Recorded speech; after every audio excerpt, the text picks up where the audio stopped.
विधानसभा निवडणूक ही 3-3.5 महिन्यांवर येऊन ठेपली आहे। त्यामुळे सर्व राजकीय पक्ष तयारीला लागलेत। सोलापूर जिल्ह्यातही विधानसभेसाठी इच्छुक असलेल्यांनी कंबर कसली आहे। नुकत्याच झालेल्या लोकसभा निवडणुकीत सोलापूर जिल्ह्यातलं राजकारण पुरतं ढवळून निघालेलं आपण बघितलं। राजकारणातील मातब्बर असलेलं सोलापूर जिल्ह्यातील मोहिते पाटील घराणं पुन्हा एकदा शरद पवारांबरोबर गेलं। त्यामुळे सोलापूर जिल्ह्यातील राजकीय गणित बदललेली दिसली। त्याचे परिणाम लोकसभा निवडणुकीत दिसून आले। आता विधानसभा निवडणुकीतही सोलापूर जिल्ह्यात हा मोहिते पाटील पॅटर्न दिसणार का? त्याचा नेमका परिणाम काय होणार? सोलापूर जिल्ह्यातल्या विधानसभा मतदारसंघात काय परिस्थिती राहू शकते याविषयी आपण या व्हिडिओच्या माध्यमातून जाणून घेणार आहोत। नमस्कार, मी Ruchita Ghosalkar for the People News मध्ये आपलं स्वागत। व्हिडिओला सुरुवात करण्यापूर्वी फॉर द पीपल न्यूजला सबस्क्राइब करा, लाईक व फॉलो जरूर करा। सोलापूर जिल्ह्यात मोहिते पाटील पॅटर्न चालणार का हे समजून घेण्यासाठी आपल्याला गेल्या 5 ते 7 वर्षात काय काय घडलं हे समजून घ्यावं लागेल। म्हणजे आत्ताची विधानसभा निवडणूक कशी होईल हे आपल्याला समजेल। 2019च्या लोकसभा निवडणुकीत मोहिते पाटील कुटुंबियांनी शरद पवार यांची साथ सोडून थेट भाजपमध्ये प्रवेश केला होता। मोहिते पाटलांनी भाजपमध्ये प्रवेश केल्यानंतर विजयसिंह मोहिते पाटील यांचे पुत्र रणजितसिंह मोहिते पाटील यांना 2020 मध्ये विधान परिषदेवर घेण्यात आलं। अजूनही ते भाजपचे विधान परिषद सदस्य आहेत। त्यानंतर 2019च्या विधानसभा निवडणुकीत मोहिते पाटील आणि भाजपमधील नाराजीचे सूर स्पष्टपणे दिसले होते। त्या नाराजीचं कारण म्हणजे 2019च्या विधानसभा निवडणुकीत भाजपने मोहिते पाटील यांना विश्वासात न घेता त्यांच्या माळशिरस मतदारसंघात राम सातपुते यांना दिलेली उमेदवारी हे होतं। पूर्वी पश्चिम महाराष्ट्रात विधानसभेचे उमेदवार कोण असणार, कोणाला उमेदवारी मिळणार, उमेदवार ठरवण्याचा महत्त्वाचा अधिकार असलेल्या मोहिते पाटलांना मात्र त्यांच्या स्वतःच्या हक्काच्या माळशिरस मतदारसंघात उमेदवार ठरवण्याचा अधिकार भाजपमध्ये असताना राहिला नव्हता। 2024 मध्ये झालेल्या लोकसभा निवडणुकीत मोहिते पाटील माढा लोकसभेसाठी इच्छुक होते। विजयसिंह मोहिते पाटील यांचे पुतणे धैर्यशील मोहिते पाटील यांनी उमेदवारी मागितली होती। भाजपने मोहिते पाटील यांना बाजूला ठेवत पुन्हा रणजित नाईक निंबाळकर यांना उमेदवारी दिली। त्यामुळे मोहिते पाटील आणि शरद पवार यांच्यातील जवळीकता वाढली। परिणामी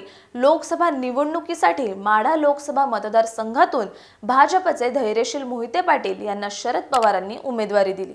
नाराज झालेल्या धैर्यशील मोहिते पाटील यांनी भाजपची साथ सोडत राष्ट्रवादी काँग्रेस शरदचंद्र पवार पक्षाची तुतारी हाती घेतली व दणक्यात विजय देखील मिळवला। भाजपच्या रणजित नाईक निंबाळकर यांचा त्यांनी 1,20,837 मतांनी पराभव केला।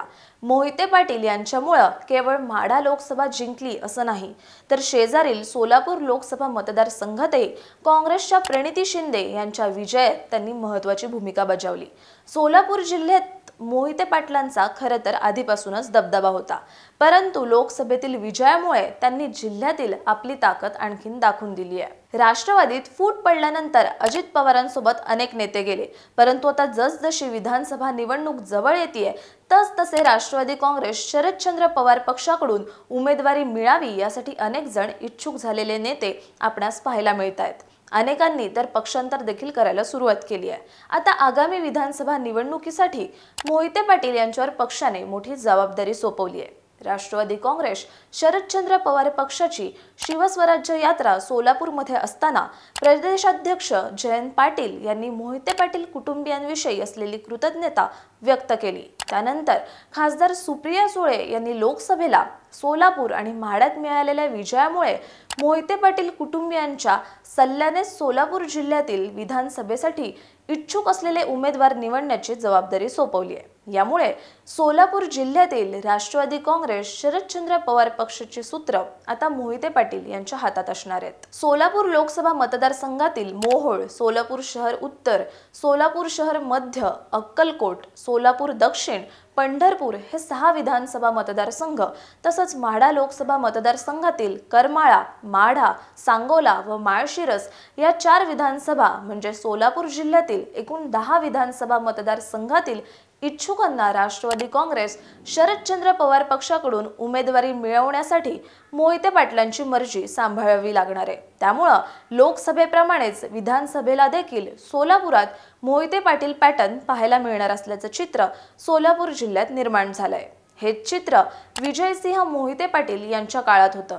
साधारणपणे 2009 नंतर अजित पवार आणि विजयसिंह मोहिते पाटील यांच्यात राजकीय स्पर्धा वाढल्याचं दिसून येतं। त्यानंतर अजित पवारांनी विजयसिंह मोहिते पाटील यांची ताकद खच्ची करण्याचा प्रयत्न केल्याचं दिसतं। त्यामुळे मोहिते पाटील राष्ट्रवादी काँग्रेसमध्ये नाराज होते। परंतु आता अजित पवार यांनी शरद पवार यांच्या विरोधात बंड केल्यामुळे पुन्हा एकदा मोहिते पाटील घराणं शरद पवार यांच्यासोबत आलं। आता राष्ट्रवादी काँग्रेस शरदचंद्र पवार पक्षाची सोलापूर जिल्ह्याची धुरा मोहिते पाटील यांच्या हातात असणार आहे। त्यामुळे मोहिते पाटील कोणाच्या नावाची शिफारस करणार हे पाहणं महत्त्वाचं ठरणार आहे। याविषयीचं तुमचं मत कमेंट करून सांगा। व्हिडिओ आवडल्यास लाईक करा आणि फॉर द पीपल न्यूजला यूट्यूब, फेसबुकवर सबस्क्राईब, लाईक व फॉलो करायला विसरू नका। धन्यवाद।